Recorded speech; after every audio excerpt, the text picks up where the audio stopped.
Admission और contraction. इसको वैसे एक मैं यहाँ पिक्चर बनाऊँ दूसरा आपको समझ आ जाएगी। कितने हैं आर्टिकल इसमें? 30 से लेकर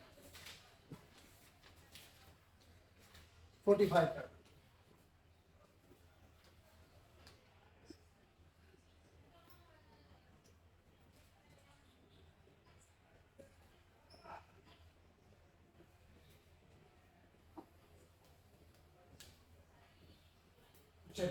और ये मैंने एक सर्कल बनाया।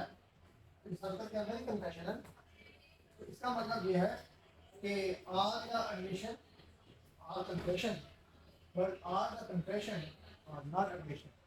ऐसे लग रहा है कि नहीं लग रहा? ये पूरे का पूरा है जिसको तो घेरा हुआ है, लेकिन ये तो इसके अंदर नहीं है। तो कंफेशन जो है वो जितने भी हैं एडमिशन होते हैं वो कंफेशन जो जितने भी कंफेशन होते हैं वो एडमिशन नहीं होते, और जितने भी एडमिशन है वो कंफेशन होते हैं। अब इसकी प्रैक्टिकल मिसाल देते हैं। एडमिशन का मतलब होता है कि जैसे कोई एक सीरीज ऑफ फैक्ट हो रहे हैं, उसमें से कोई एक चीज़ मैंने मान ली, ये है एडमिशन। कन्फेशन होता है इकबाल जुर्म, जुर्म का इकबाल कर दिया, तो जुर्म था उसका ही इकबाल कर दिया, वो है कन्फेशन। तो एडमिशन की उर्दू है इकबाल, कन्फेशन की उर्दू है इकबाल जुर्म। तो जो कन्फेशन है, all the confession are not admission और all the admission are confession. मैं यहाँ लिख देता हूँ, all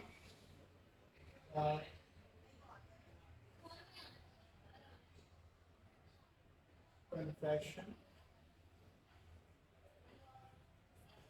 is not admission, but all the admission or confession। और इसके पास एक और समझ लें, कोई भी आपका इकबाल जिससे आपका क्रिमिनलिटी शो नहीं हो रही वो एडमिशन है। कोई भी आपका बयान जिससे आपका जुर्म जो है वो क्रिमिनलिटी आ रही है, क्राइम क्रिमिनलिटी सिविल नहीं क्रिमिनल लाइबिलिटी आ रही है, वो कन्फेशन है। सिंपल यहाँ से करें, इसमें इतनी रॉकेट साइंस नहीं है कि कोई भी आपका बयान वो एडमिशन होगा या कन्फेशन होगा। एक चीज़ पर तोड़ें इसको, क्या आया उससे क्रिमिनल लाइबिलिटी आ रही है आपको? आ रही है तो फिर कन्फेशन है वो। क्या आया उससे आपसे क्रिमिनल लाइबिलिटी नहीं आ रही फिर वो क्या होगा? एडमिशन। सिंपल सा। वो हम बात करेंगे इसने एडमिशन किया है कन्फेशन किया, इसमें फंसे होते हैं। ये सिविल का है। कभी कभार ऐसा है कि मामला होते हैं कि सिविल के अंदर भी कन्फेशन होता है, लेकिन वो एक्सेप्शन है। लेकिन जनरल बात ये याद रखें कि जिससे क्रिमिनलिटी आ रही हो, लाइबिलिटी क्रिमिनल लाइबिलिटी आ रही हो, वो कन्फेशन है। जिससे क्रिमिनल लाइबिलिटी ना आ रही हो वो एडमिशन होता है। प्रैक्टिकली मिसाल इसकी लेते हैं। मिसाल के तौर पर एक बंदा ने बताया कि ये जो कत्ल का आला कार है ये इस रेस के पीछे पड़ा होता है, तो उसने एडमिशन किया ना, बता दिया वहाँ। अब ये तो साबित नहीं हुआ कि इस कत्ल आला कार से जो आला कत्ल का आला है इसी से ही इस बंदे ने चलाया और इससे ही गोली चली है, ये तो साबित नहीं हुआ ना। इसका इतना बताना कि यहाँ वो जो कत्ल का आला जो है आला कत्ल वो यहाँ पड़ा हुआ है, ये एडमिशन हो गया उसका। और उसके बाद पूरा जुर्म तो उसने नहीं माना ना, उसको इस्तेमाल करते हुए सी ने डी को मारा था, वो किसी और ने मारा, इसने नहीं मारा। तो इस तक वो अगर वो ये कह दे कि इस बंदूक से पकड़कर मैंने ए को मारा है, ये क्या होगा? एडमिशन होगा या कन्फेशन होगा? हाँ, ये कन्फेशन हो गया। और इतना बता देना हाँ वो बंदूक इधर पड़ी हुई, ये एडमिशन है। बंदूक बता देने से उसमें कोई क्रिमिनल लायबिलिटी तो नहीं आएगी। कब आएगी? जब ये साबित होगा कि इसी ने ही मारा है। तो ये बस इतना सा कन्फेशन और एडमिशन, बस इसमें और इसमें कुछ प्रॉपर साइंस नहीं है, क्या इसमें समझने की जरूरत है। All the confession are admission but all the admission are not confession. अब इसमें से जो सवाल आना है वो आपको बता देता हूँ। अगर कन्फेशन जो है वो पुलिस के सामने दिया जाए तो क्या वो एडमिसिबल है? जी बताएं। यस नहीं वो फोर्सफुली वो नहीं सर फोर्सफुली दिया गया उसे, मे बी एप्रीहेंशन भी लेगी उसमें। एप्रीहेंशन। तो अगर वो ना हो फिर एप्रीहेंशन ये ना हो फिर जनरल यही प्रोफेशन में तो है, जनरल पुलिस के सामने जो भी बयान दिया जाए वो जनरल यही समझ जा रहा है कि पुलिस जो है वो जबर करती है, प्रजम्पशन ये किया जा रहा है। तो इसकी वजह से कानून शहादत ने कह दिया आर्टिकल 38 कि no confession made to the police officer shall be proved as against the person accuse of any offence.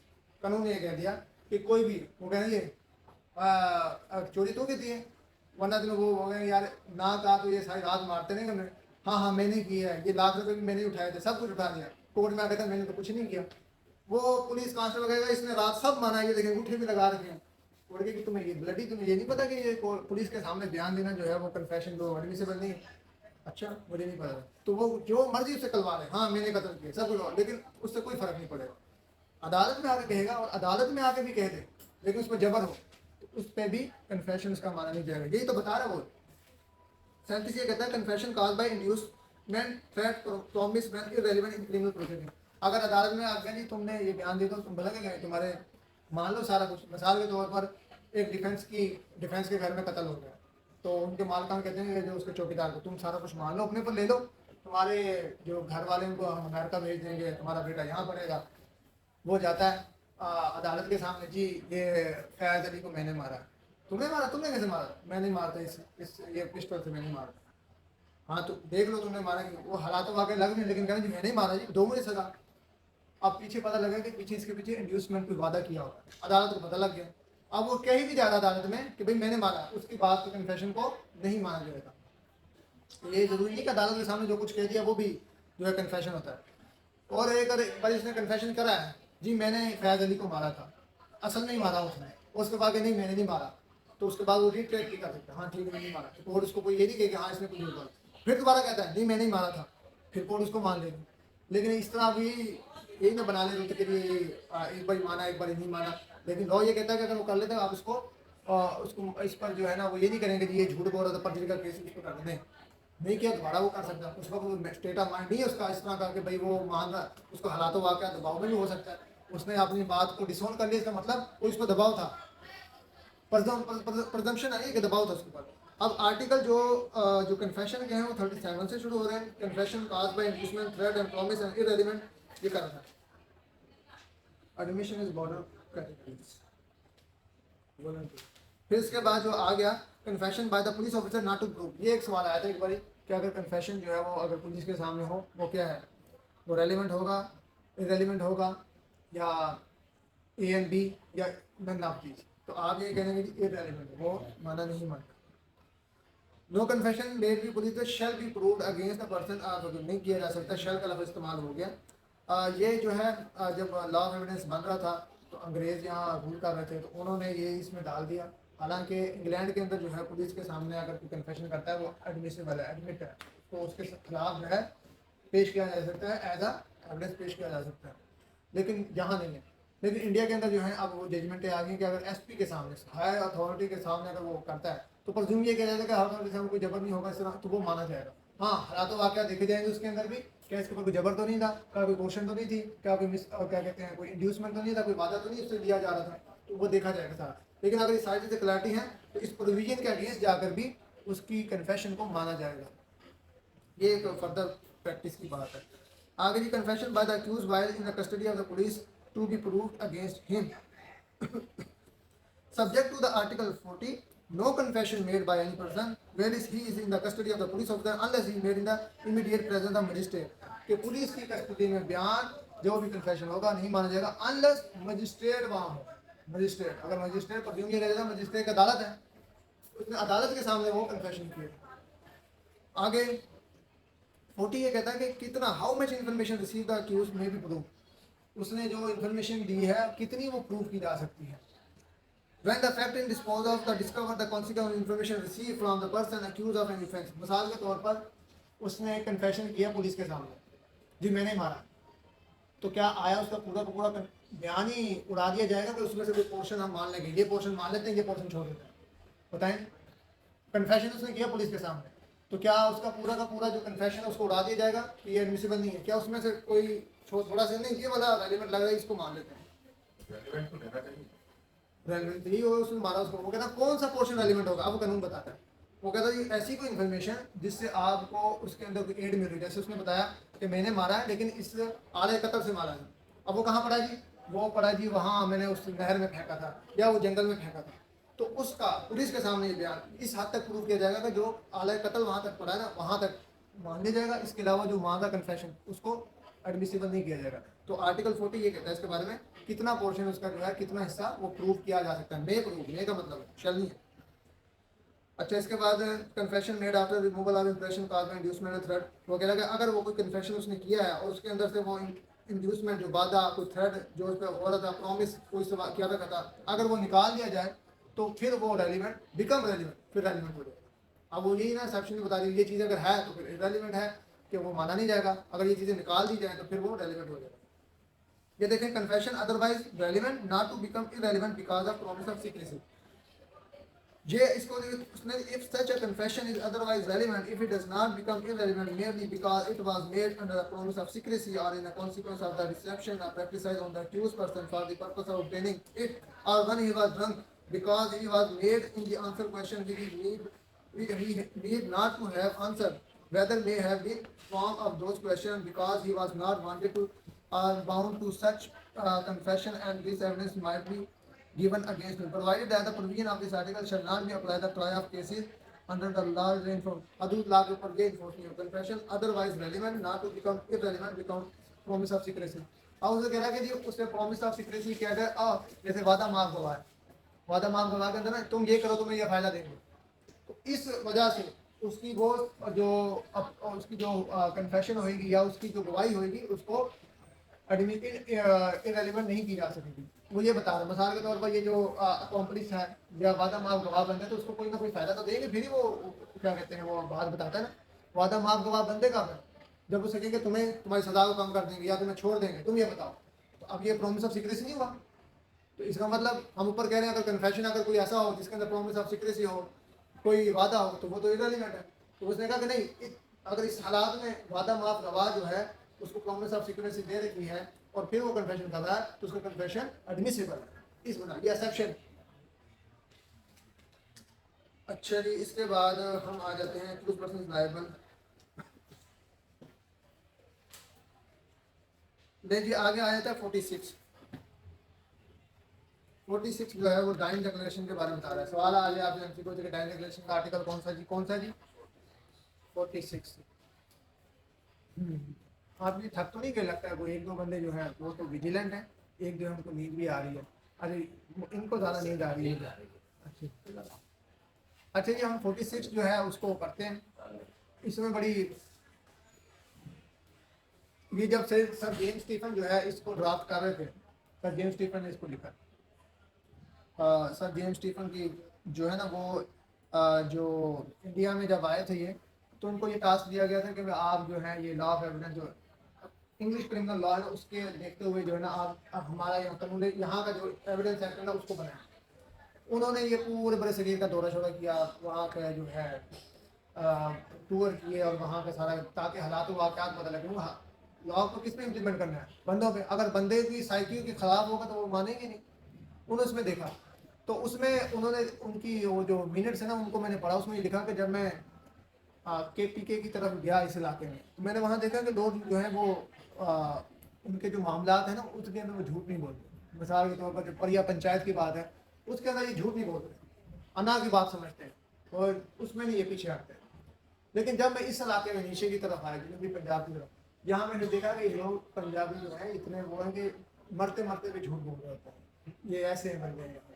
तो इस वजह से उसने कहा कि ये जो यहाँ की कौम है नीचे वाली, तो ये मरते मरते भी झूठ बोलते हैं, ये भी ये जाते नहीं है। अब ये उसने ये अपना ना मिनट्स में देखे ना ये बात डाली, क्योंकि इंग्लैंड के अंदर जो था ना वहाँ लिखा था मरते बंदा कुछ भी कहेगा वो रेलिवेंट है और सोल उस पर रिलाई करके जो भी कह रहा है सजा देगा। जब उन्होंने इसको यहाँ इम्प्लीमेंट किया तो यहाँ तो वही नतीजे निकलने लग पड़े। तो उन्होंने फिर ये बीच में डाला कि भाई यहाँ ये जो बंदे हैं ना ये नीचे वाले, ये जो बड़े सगीर के लोग हैं जो इसका खिता यहाँ का, ये जाते जाते भी जो है ना वो झूठ बोल रहे होते हैं। यहाँ वैसे जनरल रूल क्या है, ये लिखा हुआ है कि dying man shall not B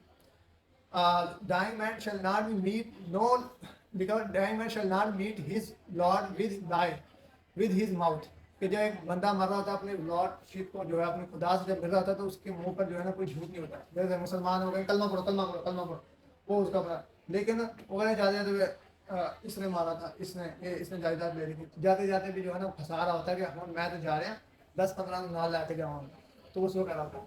तो इसके अंदर जो है अभी यही है कि जो डाइंग डिक्लेरेशन है वो रेलिवेंट है, नंबर 1 एडमिसिबल है, लेकिन फिर हालात वाक़यात देखे जाएंगे, सोल एविडेंस पे नहीं देखे। फिर उसकी क्वालिफिकेशन है, डाइंग डिक्लेरेशन किसके सामने ले रहा है। मजिस्ट्रेट के सामने जो डाइंग डिक्लेरेशन है वो सबसे स्ट्रॉन्ग डाइंग डिक्लेरेशन है, और मजिस्ट्रेट के साथ भी केस लाए से एक वादा के साथ जो है वो फैमिली के ख़ानदान के भी खड़े हुए थे अस्पताल में, और वो इशारे कर रहे थे ऐसे ऐसे। तो वहाँ क्योंकि ये वो फैमिली का अगर खानदान के सामने भी लिए डायरेक्ट डिक्लेरेशन मजिस्ट्रेट ने, वो भी उस पर भी जो है ना एडमिसिबल नहीं होगा। क्यों? वो इशारे कर करके उसको माउथ, वो उसको लफ्ज़ उसके मुंह में डाल देते हैं, उधर भी नाम ले, उधर उसका भी नाम ले, इसका भी उसका भी। तो वो फिर उन्होंने कहा कि मजिस्ट्रेट जो है वो अकेला जो है उसकी लेगा, अगर वो इम्पैक्ट डाल रहा है, अगर वहाँ फैमिली के बंदे खड़े हैं तो वो भी शक व शुबात से देखे जाए। तो case in which the statement is relevant bye the person who is dead can not be found is relevant. दो बंदे के जो मर गया है और जो यहाँ जो है वो पाया नहीं जा रहा है, जो एग्जिस्ट यह नहीं आ सकता, तो उसकी रेलिवेंट है। अब ये जो था इसको हम बात डिस्कस करेंगे। ये वाला एक और इनका कंसेप्ट है जो उन्होंने शहादत के अंदर डाला, शहादत शहादा। अब इसमें हम पढ़ते हैं, इसके अंदर क्या है, स्टेटमेंट, रिटन और वर्बल। कौन सी स्टेटमेंट? रिटन और वर्बल लिखा हुआ और verbal of relevant fact made by the person who is dead और who can not be found. एक बार क्या गया उसके बाद मिल ही नहीं रहा। And who has become incapable of giving evidence, जो दे नहीं सकता, और whose attendance can not be procured, नहीं की जा सकती, without amount of delay and expensive which under the circumstances of the case, के हालात वाक़यात इस तरह के हैं कि ये यहाँ कोर्ट के सामने नहीं आ सकता। जैसे वो शराब था, उसकी गवाही जो है वो लानी थी, उसने कहा जो वो कोर्ट के सामने जा रहा था। फिर कोर्ट ने क्या किया, कमीशन बनाया, और वो कमीशन गया दुबई में, और दुबई में जाके उसकी गवाही को रिकॉर्ड किया और रिकॉर्ड करके ले आया। अब उसमें सवाल ये पैदा होता है, इसमें क्रॉस एग्जामिन करनी तो वो किसे करें? क्रॉस एग्जामिन तो करनी ना, उसकी जो क्रेडिबिलिटी है उसको शेकन नहीं करना। और उसने जो कह दिया हदीस के लफ्ज़ तो नहीं है, अब वो कैसे होगा? ये भी एक सवाल खड़ा हो जाता है। दे तो दी उसने शहादत अपनी, लेकिन उसमें क्रॉस एग्जामिन के लिए जवाब कौन देगा? फिर वो एक मसला शुरू होता है, एक लूप होल है इसमें। अच्छा, they relate to the cause of death, पहला मैं पढ़ देता हूँ जो इसमें रेलिवेंट है, बाकी और भी इसमें लिखा हुआ है। When the statement is made by the person or his cause of his death or has any of the circumstances of the transaction which resulted in his death, जब वो cause of death वजह बन रही हो या इस तरह के हालात वाक़यात हों कि वो डेथ मर के दहाने हो, in which cause of that person death comes into question, और उसकी जो मौत है वो क्वेश्चन हो, क्वेश्चनेबल, ये भाई किसने मारा है इसको। और फिर क्या हो, सच स्टेटमेंट ऑफ रेलिवेंट, जब उसकी जो स्टेटमेंट होगी वो रेलिवेंट होगी, जब उसकी मौत जो है वो तभी ना हो और ये पता फैक्ट इशू हो कि इसको आया ए ने मारा है, बी ने मारा है या किसने मारा है। जब वो जो भी बेचारा वो जो 5-6 खूबसूरत अल्फाज निकालेगा वो रेलिवेंट हो जाएगा। Such statement are relevant whether the person who made them was or was not at the time when they were made under expectation of death, and whatever may be the nature of the proceeding in which the cause of his death come in question। वो कह रहा है कि अब ये नहीं कि वो डायरेक्ट डिक्लेरेशन कब होती है, एक को गोली लगी है, वो अब गोली जा रहा है, वो आधा घंटा ही गोली जा रहा है, मरते नहीं रहा हूँ, फिर उसके बाद वो मरा तो है ही नहीं, क्या उसकी गवाही डायरेक्ट डिक्लेरेशन मानी जाएगी? वो नहीं मानी। अब इसमें शर्त, इसमें अब लिखा हुआ है weather a person who made them was not at the time when they are made under the expectation of death, कि आया वो expectation of death हो या ना हो, उसको expectation थी ना इसकी कि भाई मैं मरने वाला हूँ। अब सवाल ये होता है कि उसका ये माइंड था कि मैं मरने वाला हूँ बस, अब वो जो बोलेगा वो डाइंग डिक्लेरेशन माना जाएगा, चाहे वो बाद में मरा नहीं मरा, ये भी है बाद में आ गया। डाइंग डिक्लेरेशन है ही जब उसके बाद मर जाए, तो यही है कहने के बाद मर जाए, फिर उसकी सोल उस पर एविडेंस है। लेकिन इसमें जो है ना वाज में आप दोनों डाल दिए, उसको एक्सपेक्टेशन, मर तो गया है लेकिन उसकी एक्सपेक्टेशन, जब वो नहीं मरा फिर डाइंग डिक्लेरेशन नहीं होगी, तो वो खुद आ गया सामने गवाही देने, उसको ये एक्सपेक्टेशन थी कि मैं मरने वाला हूँ, आया ये है या नहीं है, तो वो दोनों डाइंग डिक्लेरेशन वो प्रज्यूम की जाएगी, एक डाइंग डिक्लेरेशन की। उसने कहा जी उसके बाद ऐसी फैमिली अफेयर जो है उसके बारे में कोई जो कोई गवाही देता है वो रेलिवेंट है, इसके अलावा जो किसी का ओपिनियन है वो भी रेलिवेंट है, वो बाकी सोच काफ़ी 8-9 उन्होंने ऑब्जेक्ट बना रखे हैं, वो हम उसको छोड़ देते हैं।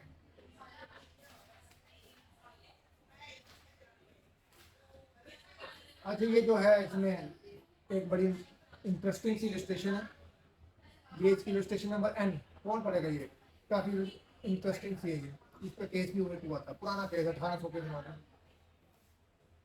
ए sues B for libel, Michael express है patent caricature कैरिकेचर, कैरिकेचर का मतलब था कार्टून या मुजस्समा बनाया हुआ था। exposed in a shop Exposed in a shop window.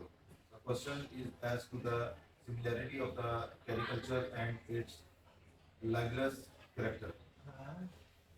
The remarks The on remarks the crowd of spectators spectators on their point may be true. may be true. अपन देखो समझा इसको क्या क्या है, मैं इसको आसान बात में समझाता हूँ।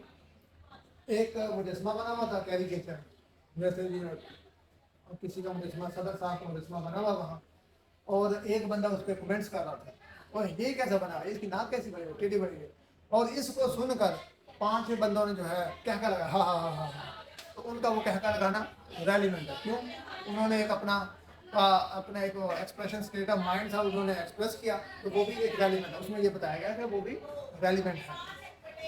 हालांकि वो लोग मुजस्समा नहीं देख रहे, मिसाल के तौर पर किसी ने लतीफ़ा सुनाया, बाहर मुझे आवाज़ आ गई है, तो मैं क्या करना लगा, तो अब मैंने कहा मेरा जो है इस पर जो इम्पैक्ट है, ये जो मैंने इस पर रिस्पॉन्ड किया वो रेलिवेंट है। अब मैंने तो देखा ही नहीं उसको, वो क्या कह रहा, कौन था बंदा, तो इसमें हेर से नहीं आ गया भाई, मैंने देखा, लेकिन उसने कहा वो भी रेलिवेंट है, वो भी रेलिवेंट है। मिसाल के तौर पर ऐसे कोई होता है, जैसे मैं यहाँ से नीचे गुजरता हूँ तो ऊपर से गोली की आवाज़ आती है, हाँ किसी ने मार दी, और उसने कहा अहमद मत मारो मुझे, मत मारो मत मारो, मुझे नहीं पता अहमद कौन है वहाँ, मुझे नहीं पता किसको मारा वो, लेकिन एक पुकार है, मत मारो अहमद, तुमने इसको मार, मुझे ना मारना, मुझे ना मारना। उसके बाद गोली की आवाज़ आती है, एक बंदा मरा होता है, वहाँ से कोई एक बंदा वहाँ से आ रहा होता है, अब मैंने तो देखा ही नहीं उसको, तो उसका वो जो रिप्लाई करना और मेरा सुनना वो रेलिवेंट हो जाएगा। वैसे हेर से है, लेकिन रेलिवेंट हो गया ना, क्योंकि वहाँ से कुछ बंदा निकला, उसके पास बंदूक थी, और बाद में पता लगा उसका नाम अहमद ही था, कोलैबोरेट आप कर रहे हैं, और उसके बाद पता लगा कि वो उसका जो रिलेशन था वो भी लेट हो गया, तो मेरी गवाही मानी जाएगी, हालांकि मैंने देखा नहीं है।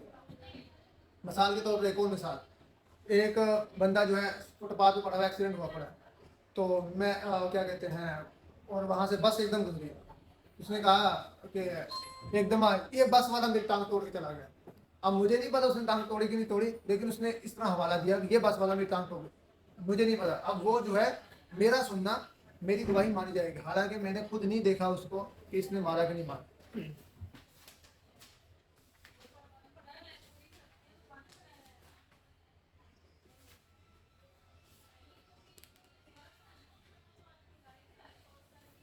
अच्छा जी, करेक्टर व्हेन रेलिवेंट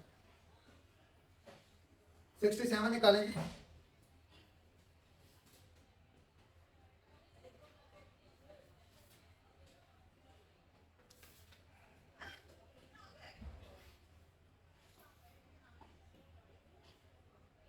जी 67 निकाल। अगर कोई बंदा ये कहे कि जी मेरा ये ओपिनियन है, मेरा ख्याल है कि इस बंदे ने इसको मारा, क्या उसकी गवाही मानी जाएगी? ओपिनियन दे रहा है अपना, ओपिनियन तो कोई भी दे रहा। मुझे लग रहा है कि ये बंदा जो है ना, ये शक्ल से लग रहा है कि ये कातिल है, ये ओपिनियन नहीं जा रहा, इस तरह नहीं। अब कौन किन के ओपिनियन रेलिवेंट है, सेक्शन आगे फिर, जैसे जो एक्सपर्ट जो बंदे होते हैं उनको वो ओपिनियन दे रहे होते हैं ना अपना, वो रेलिवेंट है। जैसे PFSA की रिपोर्ट आती है, वो क्या कहते हैं, हमारा ओपिनियन ये है कि ये गोली इससे चली है, तो लिहाजा यही समझ आता कि ये जो गोली चली है ना, ये ठोका जो है इसी का ही है, किसी और का ओपिनियन नहीं माना जाएगा, लेकिन एक्सपर्ट का ओपिनियन माना जाएगा। इसमें ये किस आर्टिकल के तहत होता है? 61 opinion as to hand writing when relevant. कोई जो एक्सपर्ट ओपिनियन उसने अपना दिया है वो रेलिवेंट हो जाएगा। इसके अलावा opinion relationship when relevant, opinion custom ये भी relevant, ground of opinion when relevant ये। इसके बाद facts bearing upon opinion of expert article 60 ये बताता है कि अगर कोई भी एक्सपर्ट ओपिनियन अपना देता है तो उसका ओपिनियन रेलिवेंट माना जाएगा। इसके अलावा कोई भी अपना ओपिनियन देगा, गवाही के तौर पर आ रहा है, तो उसका ओपिनियन रेलिवेंट नहीं होगा। अभी हम रेलिवेंट और इनरेलिवेंट की बात कर रहे हैं, एडमिसिबल की नहीं बात कर रहे। मैंने कहा कि ये चीज़ रेलिवेंट, अब इस पर रिलाई करके एडमिट करके कोर्ट कोई फैसला करना है, उसको कहते हैं एडमिसिबिलिटी। पहले हुआ कि आया ये इनमें से क्या चीज़ रेलिवेंट, पहले ये फैसला हो गया ये वाली रेलिवेंट, तो ये रेलिवेंट है, क्या इस पर रिलाई एडमिट कर सकते हैं इसको, क्या इससे एडमिट कर ली, फिर इस पर रिलाई करके जजमेंट दे देना, ये होता है एडमिसिबिलिटी।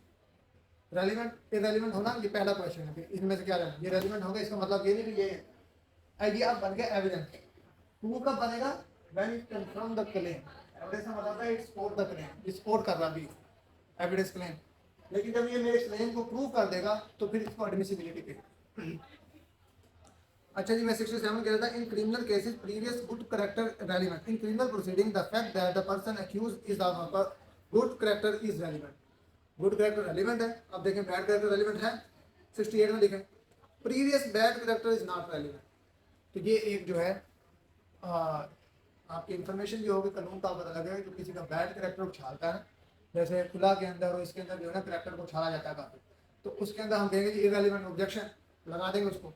लेकिन एक्सेप्शन भी साथ दी हुई है, रिप्लाई में अगर करता है, अगर किसी ने कोई सवाल उठाया उसके सवाल पर वो बैड कैरेक्टर उठा रहा है तो फिर वो जो है वो रेलिवेंट हो जाएगा। तो पहली बार बैड कैरेक्टर का सवाल उठाएगा वो रेलिवेंट नहीं होगा।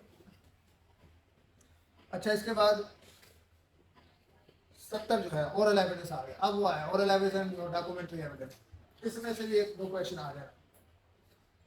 Oral prove the fact bye the oral evidence. अब ये देखिए लिख दिया है, पहला जनरल रूल ये है, all the fact except the content of the document may be proved by the oral evidence. जितनी भी चीजें हैं वो सारे के सारे जितने भी फैक्ट हैं, फैक्ट क्या है, फैक्ट की क्या डेफिनेशन की, फैक्ट की डेफिनेशन आप कौन था यहाँ मौजूद था, हवा से हमसा से कोई की हो, जान मैंने कहा जी ये बंदे ने इसको ए ने बी को मारा है और शहादत लेके आए जी, दो गवाह भी मेरे पास, तो सबसे पहले ओरली जो है एविडेंस ला के उसको साबित किया जाएगा, नहीं तो फिर डॉक्यूमेंट्री लाएगा। डॉक्यूमेंट कैसे ला सकते हैं कि वहाँ से रिपोर्ट आ गई है पॉइजनिंग की रिपोर्ट कि ये इसी ने इसको जहर दिया था, इस तरह किया था, तो ये डॉक्यूमेंट की रिपोर्ट आ गई, उस पर रिलाई किया जा सकता है। आगे आगे oral evidence must be direct. अगर ओरल एविडेंस पहले उसने कहा आर्टिकल 70 में कि जितने भी फैक्ट्स हैं वो ओरल एविडेंस से प्रूव होंगे, फिर आर्टिकल 71 में कह दिया ओरल एविडेंस की क्या क्वालिफिकेशन है, वो मस्ट बी डायरेक्ट। डायरेक्ट मैंने देखा, मैं अपनी गवाही वाला ना शुरू करूंगा, जैसा मैंने देखा था कि इसने इसको मारा, मैंने सुना था ये कह रहा था, मैंने सुना और देखा भी था, ये मैंने सुना ये कह रहा था कि आमिर आज तुम्हें मैं मार दूंगा, उसके बाद इसने गोली चलाई, मैंने देखा इसको, इस तरह जो है। इसके बाद भी वहाँ धमाका हुआ, वहाँ मुझे स्मेल आई और इसके पास वो 2-3 बम थे, तो मैंने देखा इसके पास बम थे, मैंने चलाते हुए देखा, नहीं चलाते हुए तो नहीं देखा, लेकिन इसके वहाँ से स्मेल आ रही थी कि यहाँ से धमाका ही हुआ और वो ही धमाके का मटेरियल इससे निकला, तो यही समझ जाएगा इससे निकला। तो हमने कहा ओरल एविडेंस को हमेशा डायरेक्ट होगी। जैसे यहाँ लिखा if it happen the fact which could be seen it must be evidence for witness who say I saw it. जो विटनेस है वो ये कि मैंने देखा था। आगे if it refer to a fact which could be heard, अगर कोई कहता है कि मैंने सुना है तो वो क्या कहेगा, it must be evidence of the witness who से ही हर्ड इट, लेकिन मैंने सुना था। वो अब ये बता रहा मैंने सुना, मैंने देखा, मैंने कहा, मैंने समझा, मैंने परसीव किया, मैंने महसूस किया, ये 5 सेंसेस हमारी, उससे बताएगा वो। आगे आए थे ये ओरल एविडेंस होगी। ओरल एविडेंस की हमने क्वालिफिकेशन भी देख ली। अब आ जाते हैं डॉक्यूमेंट्री पे। हमने कहा कि 2 किस्म के एविडेंस होते हैं। जो आर्टिकल 2 है वो हमें बताता है कि जो ओरल एविडेंस है वो है वो एविडेंस जो है कोर्ट को प्रूव करने के लिए चाहिए हो, या वो एविडेंस जो विटनेस आके गवाही दे आके उसको ओरल कहते हैं। इसके अलावा जितने भी डॉक्यूमेंट के, इसके अलावा जो भी एविडेंस हुई उसको डॉक्यूमेंट कहते हैं। और डॉक्यूमेंट की हमने डेफिनेशन कर ली, वो क्या थी, हर कोई चीज़ जो कोई चीज़ कुनिंदा हुई हो, लेटर में लिखी हुई हो, अल्फाज लिखे हों, और for the recording of the matter, record करने के लिए उसको जो है वो रखा हो, तो वो डॉक्यूमेंट कहलाएगा। यहाँ कोई निशान लगा लेकिन हमने रिकॉर्ड करने नहीं रखा, वैसे मैंने कहीं 2 लिख कर रख दिया, रिकॉर्ड करने वैसे फेंक दिया, तो वो कोई डॉक्यूमेंट नहीं कहलाएगा। जैसे मिसाल के तौर पर मैंने एक बयान हल्फी लिखा, मेरे काम का नहीं रहा, मैं याद आ गई फेंक चला गया, या अब जो है उसके बाद मेरा वो रुका को उठा गया, ये देखिए इसने बयान हल्फी दिया, बयान हल्फी दिया, आप डॉक्यूमेंट है पता है डॉक्यूमेंट की तो वो पूरी शक्ल कर रहा है कि एवरीथिंग जो कुनिंदा हुई हो, लिखा हो, डॉक्यूमेंट तो है, लेकिन for the purpose of recording मैंने वो नई चीज़ रखी, मैंने फेंक दी है, इसलिए वो डॉक्यूमेंट तो है लेकिन डॉक्यूमेंट के तौर पर, प्रूफ के तौर पर नहीं ला सकता, ये बताना मकसद है। अच्छा जी, proof of content of the document. The content of the document may be proof इधर प्राइमरी और सेकेंडरी। आप आ जाए फटाफट से 70 पढ़ें, 70 पढ़ें फटाफट, आर्टिकल 70 हाँ, all the All facts except the contents of document. बस all the facts except the content of the document। जो इसमें लिखा हुआ है वो ओरल एविडेंस से सबूत और साबित नहीं किया जाता, कैसे साबित हो रहे हैं वो देखिए आगे क्या लिखा हुआ है 72 the content of the document may B prove by the primary and secondary evidence. अब प्राइमरी क्या है, क्या बताया प्राइमरी एविडेंस, क्या आगे पढ़ें। Primary evidence means the document itself produced for the inspection of the court. हाँ ठीक है, Where a document is executed in several parts, each part is the primary evidence of the document. Primary evidence जो लिखा हुआ है उसको लिखे से ही साबित किया जाएगा, ओरल ही साबित किया नहीं जाएगा। ओरल को ओरल से, डॉक्यूमेंट को डॉक्यूमेंट से साबित किया जाएगा, ये है। और डॉक्यूमेंट कौन सा, ओरिजिनल डॉक्यूमेंट से साबित किया जाएगा। तो ये देखें साइन अंगूठा निशान साबित हुए पड़े हैं, ये इसने जो है ना ये डॉक्यूमेंट है। अच्छा इसके बाद जो है जिसको पढ़ ही लें, सारे पढ़ लें हम। Where a document is executed in counterpart, each counterpart being executed by one or some of the parties only. Each counterpart is primary evidence as against the parties executing it. Execution का मुराद क्या होता है execution से, क्या लाना, अमल में लाना। अमल में लाना। एक डॉक्यूमेंट कब एग्जीक्यूट होता है, जैसे मैंने पूरा लिख दिया बयान लिखी, तो अब एग्जीक्यूशन कब होगी इसकी, जब उसको निशाने अंगूठा सबत कर देते हैं, फिर इसकी एग्जीक्यूशन होती है। जब दोनों पार्टियां उसमें साइन अंगूठा करती है उसको एग्जीक्यूशन कहते हैं। In other words, इसको ये भी कह सकते हैं when accepted by the parties. Execution. Consent जब एग्जीक्यूशन निशान अंगूठा साइन अंगूठे विटनेस हो जाएंगे फिर ये एग्जीक्यूट होगा, उससे पहले ये एग्जीक्यूशन नहीं हुई। अच्छा जी, where the number of the document are the all the made a uniform process in the case of printing and lithography and photographing the primary evidence of the content of the best where there are the copies of the common original is not primary evidence of the content of the original। तो इसकी जो copy की जाएंगी वो primary evidence नहीं होगी, सीधी सी बात है।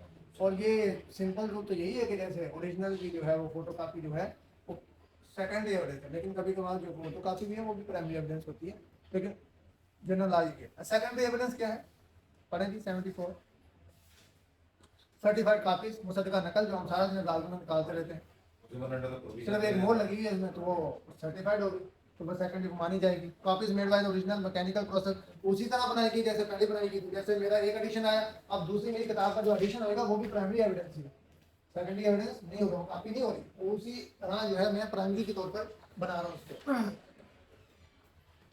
अच्छा इसके बाद proof of document, document must be prove by the primary accept in the case of here mention.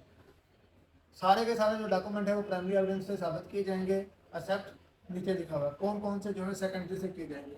Case in which secondary evidence relating to the document may be given, secondary evidence may be given of the existence condition और content of the document in the following case when the original is shown is appear to be home and the certain person. Court मतलब अब इसमें क्या है कि court की justify को बाहर डॉक है और सेकेंडरी एविडेंस पेश कर सकते हैं। अभी जो पहला है ना मैंने ओरिजिनल डॉक्यूमेंट, मिसाल के तौर पर एक ओरिजिनल डॉक्यूमेंट जो है उसने कहा प्राइमरी से किया जाएगा लेकिन वो कोर्ट की हदूद में नहीं है, कोर्ट उसको मंगवा नहीं सकती। वो ये कहेगी वो तो इंडिया पड़ा हुआ जी, हमारे कागजात ने वहाँ रखा था, लेकिन उसकी जो कापी है ये मेरे पास पड़ी हुई है। कापी कौन सी, जो सील हुई पड़ी थी, उस पर भी मोहर लगी पड़ी थी, ये मेरे पास। तो अब ये देखें, ये वाले सेकेंडरी एविडेंस पे कोर्ट रिलाई करेगी इस पे, वो जो उसके पास पड़ी हुई। अब दूसरा है ही नहीं उसके पास, तो कोर्ट इस पे ही रिलाई करेगी। तो when the original of the such nature is not by easily movable, जब ओरिजिनल जो है इजीली मूवेबल ना हो, उसके पास लेके ना आ सका हो, तो उसको उस तरह का डॉक्यूमेंट जो है हम सेकेंडरी एविडेंस के तौर पर पेश कर सकते हैं। मिसाल के तौर पर एक बहुत बड़ा पत्थर पड़ा हुआ है, ये इसकी पोजेशन के ऊपर जो है वो डिस्प्यूट हो गया, अब उसकी कोई पिक्चर लेके आ रहा है तो वो कहेंगे ये उसके सेकेंडरी एविडेंस माना जाएगा, पत्थर तो उठा के नहीं लाना ना ऊपर। अच्छा जी आगे चलते हैं हम। प्रूफ ऑफ इलेक्ट्रॉनिक हो गया, proof of execution document, admission इसको भी छोड़ दें।